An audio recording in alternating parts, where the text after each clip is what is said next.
सभी को मेरा नमस्कार। आज मैं आपके सामने बृहस्पतिवार की दूसरी कहानी सुनाने जा रही हूँ। कृपया मेरी कहानी को अंत तक जरूर सुने। एक दादी पोती थी। दादी ने पोती की शादी कर दी। कुछ दिनों के बाद पोती घर में आई। दादी ने पूछा, बेटी तेरे को कैसा घर बार मिला? पोती बोली, दादी तूने तो मेरी ऐसी जगह विवाह कर दिया जिस घर में ना खाने को दाना ना नहाने को पानी। कुछ दिनों के बाद उसकी ससुराल से लेने आए। आते ही बुढ़िया बोली, मैं तो नहीं भेजती, ना तो तुम्हारे घर में खाने को दाना ना नहाने को पानी। तो पोती बोली कि दादी मैं तो जाऊंगी, तूने पूछा था तो मैंने बता दिया। शादी के बाद ससुराल ही लड़की का घर होता है। अब वह अपनी ससुराल आ गई। उनके घर में सासू खाना बनाती थी। सबसे पहले ससुर जी खाना खाते थे, फिर देवर और जेठ खाते थे। सब दो दो रोटी खाकर उठ जाते थे। गुरुवार का दिन आया। वह अपनी सास से बोली, आज खाना मैं बनाऊंगी। उसने सबसे पहले एक रोटी गाय की निकाली, एक कुत्ते की, एक कौवे की और एक ब्राह्मण की।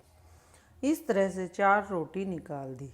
देवरानी और जेठानी आपस में बोलने लगी कि आज तो 2 रोटी से भी जाएंगे। उसके बाद ससुर खाना खाने को बैठा। वह अपनी सास से बोली, पिताजी को बोल दो कि पेट भर कर खाना खाएंगे। उसके बाद वह अपने देवर और जेठ को भी इसी तरह बोली।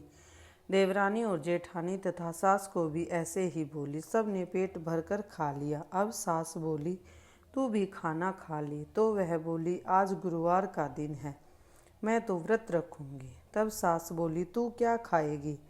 तो वह कहने लगी, मुझे तो गुड़ की डली और चने की दाल तथा हल्दी की गांठ चाहिए, मैं तो पहले पूजा करूंगी। तो सास बोली कि यह सब कहाँ से लाएंगे? तो वह बोली कि मेरे हाथ का कंगन ले जाओ और इसे बेच कर ले आना। अब उसका ससुर कंगन लेकर चला गया और सब सामान लेकर आ गया। उस चने की दाल में कंगन भी वापस आ गया। कंगन को देखकर बहू बोली कि किसी की चोरी का लाए हो या झूठ बोलकर लाए हो, यह कंगन वापस दे आओ। वह कंगन लेकर बाहर गया तो वहाँ पर कुछ नहीं था। इसके बाद वह कंगन लेकर वापस आ गया।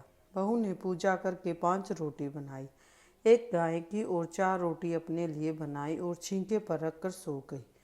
थोड़ी देर में बृहस्पति महाराज उसकी परीक्षा लेने के लिए आए और आकर बोले, अलक माई। बहू बोली, एक रोटी गाय की निकाल रखी है, वह दे दो। तो बृहस्पति भगवान बोले कि मैं तो थाली में डाल कर दोगे तो ही खाऊंगा। अब सासू ने थाली में डाल कर दी।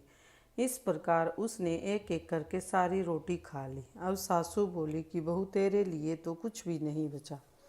तब बहू बोली, एक रात का क्या काटना, मैं तो पानी पी कर सो जाऊंगी। बृहस्पति महाराज जी उसकी परीक्षा लेने के बाद जाते समय उसकी झोपड़ी को लात मार गई।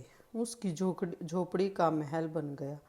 सारे गांव में ढिंढोरा पिट गया कि बूढ़ा ब्राह्मण पहले तो भूखा मरता था, अब इतना धन किधर से हो गया। अब उनको राजा के दरबार में बुलाया गया। तो बहू बोली, राजा होगा अपने घर का, मैं तो केले के नीचे मिलूंगी। अब गुरुवार को केले के पास रानी भी आ गई और बुढ़िया की बहू भी आ गई। तब रानी ने पूछा, तेरे पास इतना धन कहाँ से आया? तो वह बोली कि मैं तो नेम से गुरुवार की व्रत करती हूँ और केले की पूजा करती हूँ। बृहस्पति भगवान की कृपा सब हो गया। रानी बोली, मेरे को भी कोई बच्चा नहीं है। तो वह बोली, तुम भी केले की पूजा करो और बृहस्पति का व्रत रखा करो। तो रानी ने पूछा, इसकी विधि क्या है? तो वह बोली, चने की दाल, गुड़ की डली और हल्दी लेकर पूजा करे। रानी ने नेम से ऐसा ही किया।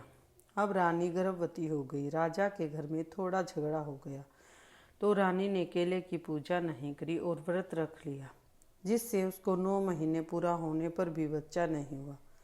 तो रानी ने बूढ़े ब्राह्मण की बहू से मिलने के लिए कहा।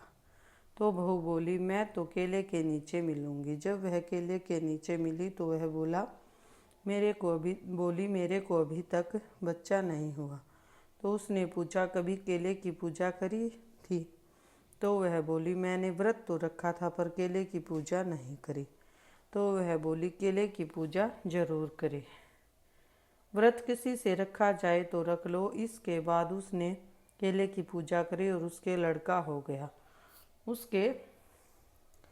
उसको लड़का हो गया। राजा ने ढिंढोरा पिटवा दिया कि सब कोई केले की पूजा जरूर करे।